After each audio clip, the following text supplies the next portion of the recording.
नमस्कार बंधुओं, आप सभी जुड़ चुके हो ईबीएसई से। आज के इस वीडियो में अपन आगे की ओर चलेंगे। पिछले वीडियो में वेक्टर कैलकुलस बुक के चैप्टर नंबर पहला चल रहा था डिफरेंशिएशन ऑफ वेक्टर्स। उसके अपन ने एग्जाम्पल नंबर 6 तक कर लिए थे। आज एग्जाम्पल नंबर 7 से शुरू करेंगे। तो एग्जाम्पल नंबर 7 कहता है कि ए बराबर साइन थीटा आई प्लस कोस थीटा जे प्लस थीटा के बी बराबर कोस थीटा आई माइनस साइन थीटा जे माइनस का 3 के और सी बराबर 2i प्लस 3j माइनस का के दिया हुआ है। हमें ज्ञात करना है D by D theta A cross bracket B cross C और थीटा बराबर 0 पर। तो A cross B cross C का थीटा के सापेक्ष में अवकलन ज्ञात होना चाहिए। तो इसका बताया था कि डी बाई डी टी की कितना होता है ए क्रॉस बी क्रॉस सी का। सबसे पहले ए का थीटा के सापेक्ष अवकलन करेंगे, ये दोनों एज इट इज पड़े रहेंगे। उसके बाद में प्लस बी का थीटा के सापेक्ष अवकलन और ए और सी एज इट इज पड़े रहेंगे। प्लस सी का थीटा के सापेक्ष अवकलन और ए और बी एज इट इज पड़े रहेंगे। उस प्रकार से सबसे पहले वो फॉर्म हमें लिखनी है।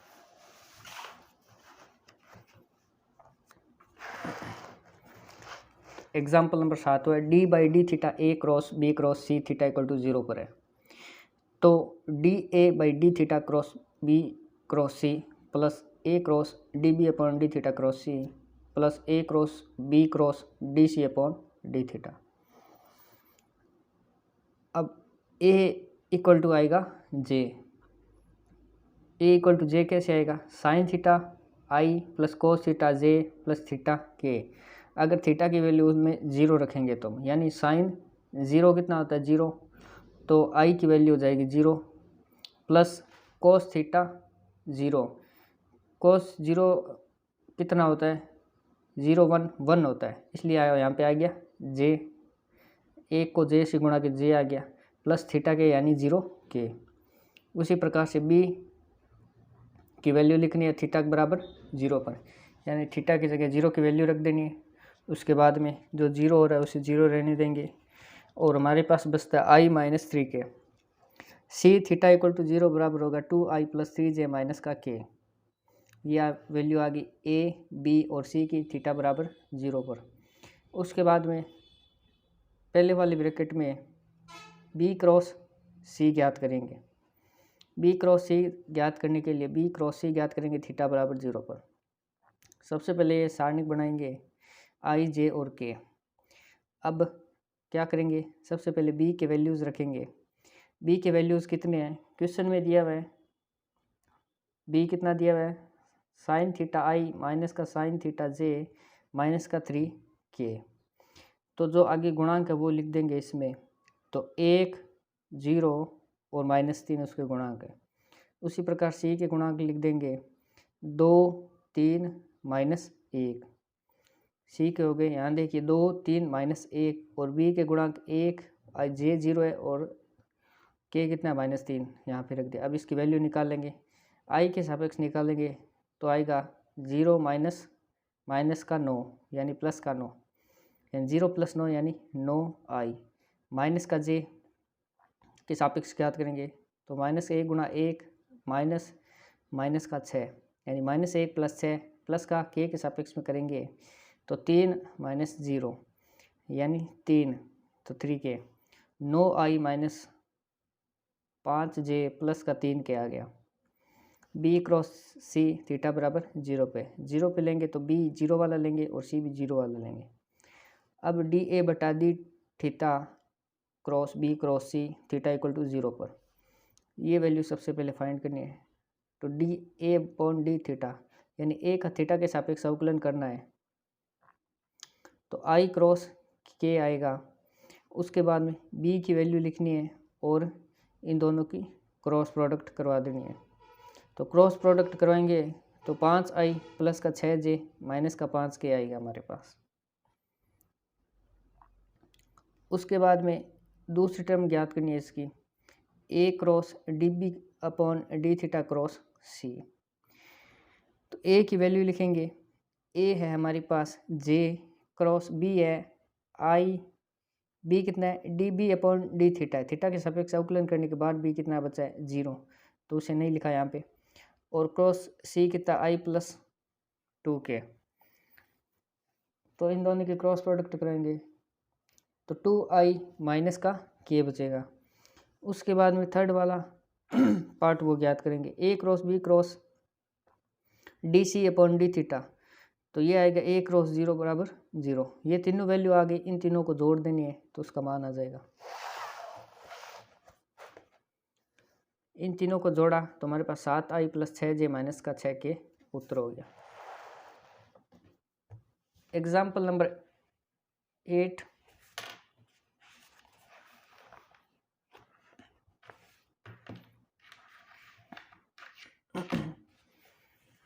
एग्जाम्पल नंबर 8 है, R equal to A cos T I plus A sine T J plus का ए टी टेन एल्फा के।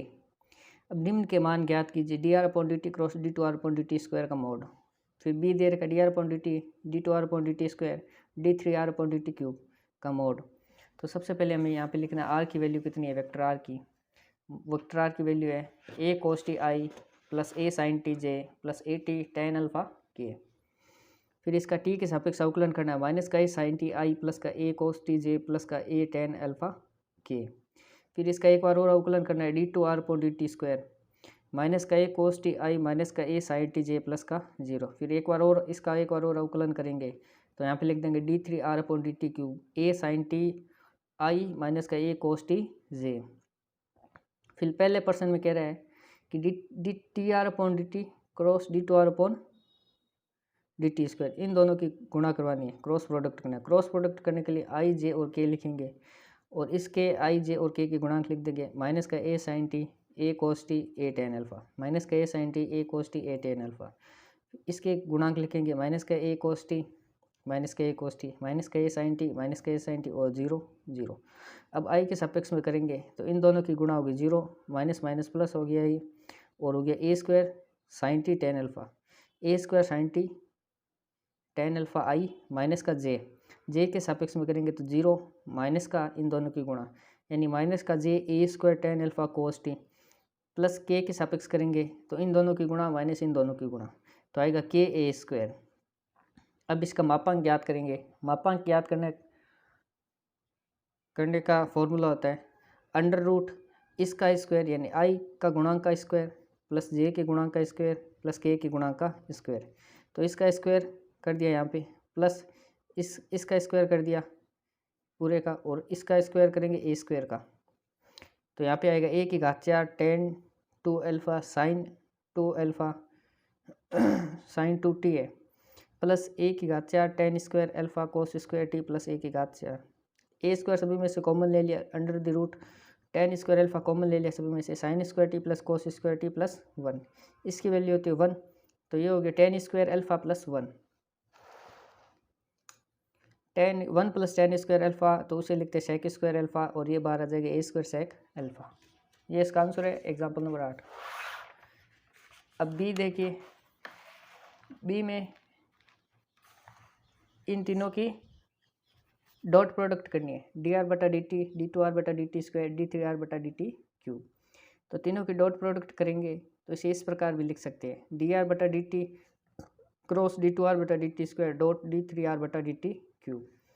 इन दोनों की वैल्यू लिख देंगे और डॉट प्रोडक्ट की वैल्यू यहाँ लिख दी,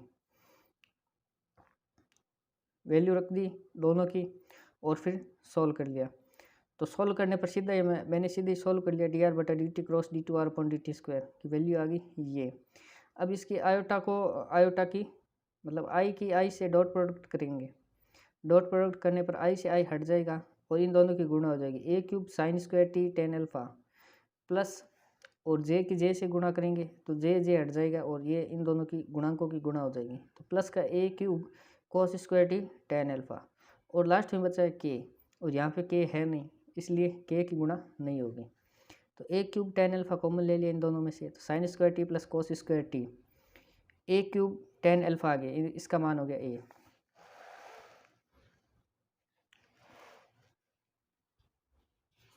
एग्जाम्पल नंबर 9, एग्जाम्पल नंबर 9 क्या बोल रहा है, निम्न वक्र के किसी बिंदु पर स्पर्शरेखीय इकाई सदिश ज्ञात कीजिए। निम्न वक्र के किसी बिंदु पर स्पर्शरेखीय इकाई सदिश ज्ञात कीजिए। x equal to A cos T, Y equal to A sine T, Z equal to B T. तो सबसे पहले ये पता होना चाहिए स्पर्शरेखीय इकाई सदिश होता क्या है। स्पर्शरेखीय इकाई सदिश दिया हुआ x का मान, y का मान, z का मान ज्ञात करने स्पर्शरेखीय इकाई सदिश। इसका मतलब होता है डी आर बटा डी टी बटा डी आर बटा डी टी का मापांक। तो इनसे एक वेक्टर बनाना है। वेक्टर बनाएंगे r equal to X I plus Y J plus Z K. इसमें x y और z के मान रखेंगे तो एक वेक्टर आ जाएगा a cos T I plus a sine T J plus B T K. फिर इसका एक बार अवकलन करेंगे, माइनस का a sine T I plus का a cos T J plus का b के। फिर इसका मापांक निकालेंगे तो इसके i का गुणांक का स्क्वायर हो जाएगा a square sine square T, j के गुणांक का स्क्वायर होगा a square cos square T, k के गुणांक का स्क्वायर होगा b स्क्वायर। अब इन दोनों में से ए स्क्वायर कॉमन ले लिया और sine square T plus cos square T हो गया 1 और बच गया हमारे पास A square plus B square under the root. ये आ गया हमारे पास इसका मापांक और ये आ गया इसका टी के सापेक्ष एक बार अवकलन। तो इन दोनों का भाग देना है, इसका और इसका भाग देना है। तो भाग देंगे तो डी आर बटा डी टी का मापांक तो माइनस का A sine T I plus का A cos T J plus का बी के अपॉन रूट ए स्क्वायर प्लस बी स्क्वायर इसका आंसर हो जाएगा।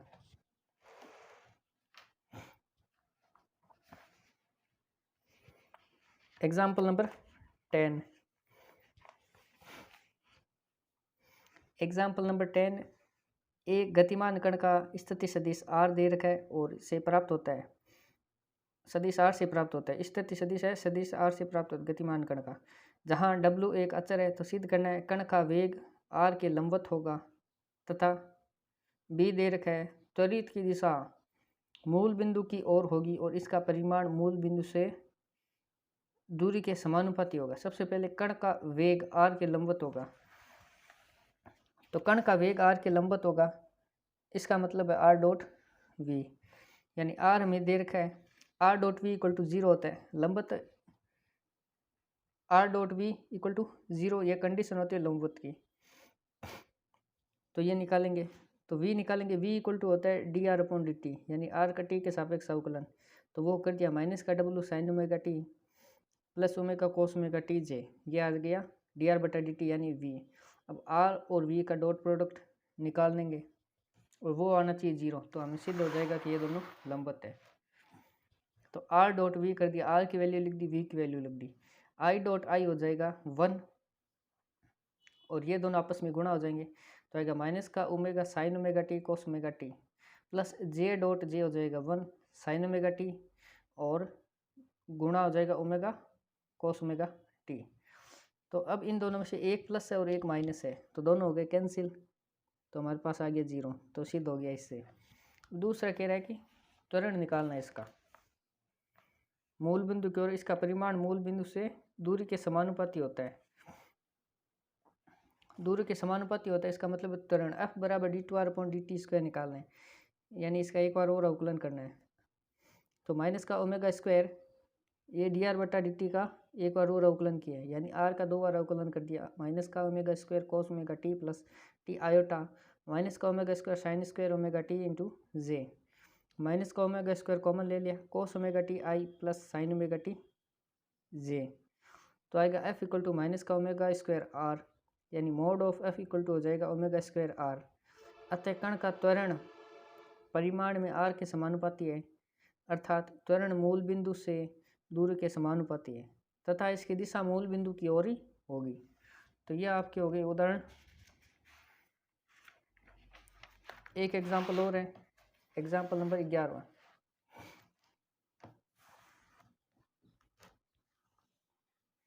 एग्जाम्पल नंबर 11, एक कण वक्र x बराबर T cube plus 1 Y equal to T square Z equal to 2t plus 5 के अनुदिश गतिमान है, जहाँ t समय t बराबर 1 पर सदिश i plus J plus 3k की दिशा में कण के वेग एवं त्वरण के घटक ज्ञात कीजिए। वेग और त्वरण के घटक ज्ञात करनी है समय t बराबर 1 पर। r में दे रखा है x I plus Y J plus Z के, दे नहीं रखा है r बनाना पड़ेगा। x की वैल्यू y की वैल्यू z की वैल्यू दे रखी है, उन्हें इस पर गुणा करवानी है तो हमारे पास सदिश r आ जाएगा T cube plus 1i plus T square J plus 2t plus 5k। अब वेग निकालने के लिए इसका एक बार अवकलन कर देंगे टी के सापेक्ष में, डी आर बटा डी टी बराबर 3t² प्लस 2tj प्लस का 2k। फिर अब क्या करना है, समय दे रखा है t बराबर 1, तो इन सभी में t की वैल्यू लग देनी है 1, तो आएगा 3i plus 2j plus 2k t बराबर 1 पर।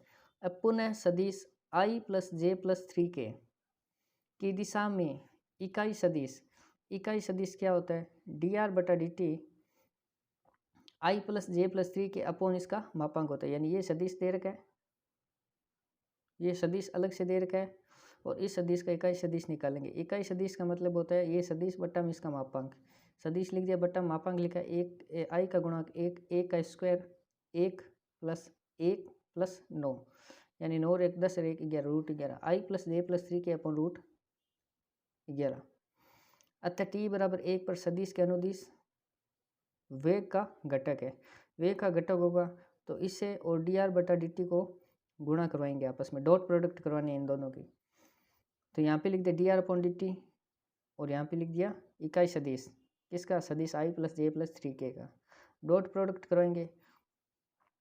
आई और आई हो जाएगा 1, यहाँ पे बचेगा ऊपर 3 प्लस 2 प्लस 6, 3 प्लस 2 प्लस 6 और इक्वल टू अपॉन में रूट 11 है, तो रूट 11 हमारा आंसर आएगा कुल मिला के।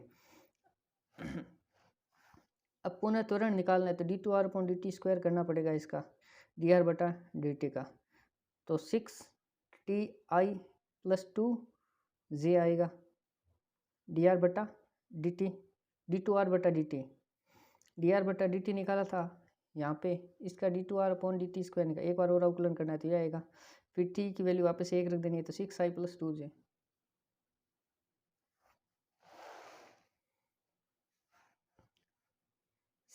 Plus 2j। अतः t इक्वल टू 1 पर सदिश के अनुदिश त्वरण का घटक करेंगे तो D two R upon D T square, dot product करनी होगी इसके साथ में, इकाई सदिश के साथ में, तो उसके साथ में वापस डॉट प्रोडक्ट करेंगे तो ऊपर आ जाएगा 6 प्लस 2 अपॉन रूट 11, यानी 8 अपॉन रूट 11 आ जाएगा हमारा, तो ये हमारा आंसर होगा।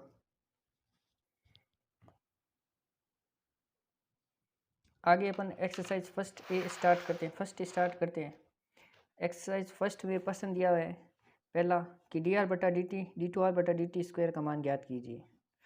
ए बी सी डी कितने पर्सन है टोटल, 4 पर्सन है इसमें, तो 4 क्वेश्चन अपन करेंगे। तो सबसे पहले आर दिया हुआ है टी क्यूब आई माइनस का cos T J plus T square plus 1k, इसका टी के सापेक्ष में अवकलन करना है सीधा, तो टी के सापेक्ष में अवकलन करेंगे तो आगे लिखेंगे डी आर बटा डी टी बराबर 3t² आई plus sign T J plus 2tk, और 2 बार अवकलन निकालना है, 2 निकालने, एक डी आर बटा डी टी एक डी टू आर बटा डी टी स्क्वायर, यानी इसका एक बार और अवकलन 6ti प्लस का कोस टी जे प्लस का 2k। बी दिया हुआ है आर की वैल्यू है 3i माइनस का 6t² जे प्लस का 4tk, तो डी आर बटा डी टी निकालेंगे तो आएगा माइनस का 12t जे प्लस का 4k, डी टू आर बटा डी टी स्क्वायर करेंगे तो माइनस का 12j प्लस 0 यानी माइनस का 12j। फिर तीसरा दिया हुआ है t plus 1i plus T square plus T plus 1j plus T cube plus T square plus T plus 1 into के, यानी सबसे पहले सिर्फ t प्लस 1 है तो उसका हो जाएगा i, फिर प्लस, फिर टी स्क्वायर दे रखा है तो 2t प्लस टी का हो जाएगा 1 और 1 का हो जाएगा 0j, प्लस टी क्यूब का हो जाएगा 3t स्क्वायर, टी स्क्वायर का हो जाएगा 2t, टी का हो जाएगा 1 प्लस का 1 और 1 का हो जाएगा 0k। अब D two R upon D T square निकालेंगे, इसका हो जाएगा 0 और इसका हो जाएगा 2t का हो जाएगा 2j, इसका हो जाएगा 6t और इसका हो जाएगा 2 और k। डी देखिए डी में दिया हुआ टी स्क्वायर आई, तो टी स्क्वायर का हो जाएगा 2ti प्लस साइन टी जे यानी कोस टी जे, और 1 माइनस टी का हो जाएगा माइनस का 1 into K. D two R upon D T square देखिए, इसका हो जाएगा 2t का हो जाएगा 2i और कोस टी का हो जाएगा माइनस का साइन टी जे माइनस 1 का होगा 0, तो ये पहला प्रश्न हो गया। दूसरे प्रश्न में डी आर बटा D T D two R बटा डी टी स्क्वायर और डी टू आर बटा डी टी स्क्वायर का मापांक याद करना है। ए बी और सी 3 क्वेश्चन दिए हुए, तो उसमें सबसे पहले ए क्या दे रखा है, ए दे रखा है 1 minus cos T I plus T minus sine T J, तो ये साधारण से क्वेश्चन है, ये तो करने आते ही होंगे, यानी अवकलन करने है सीधी से। एक बार अवकलन करना है, उसके बाद दूसरा अवकलन, उसके बाद मापांक ज्ञात करना है। तो ए देखिए डी आर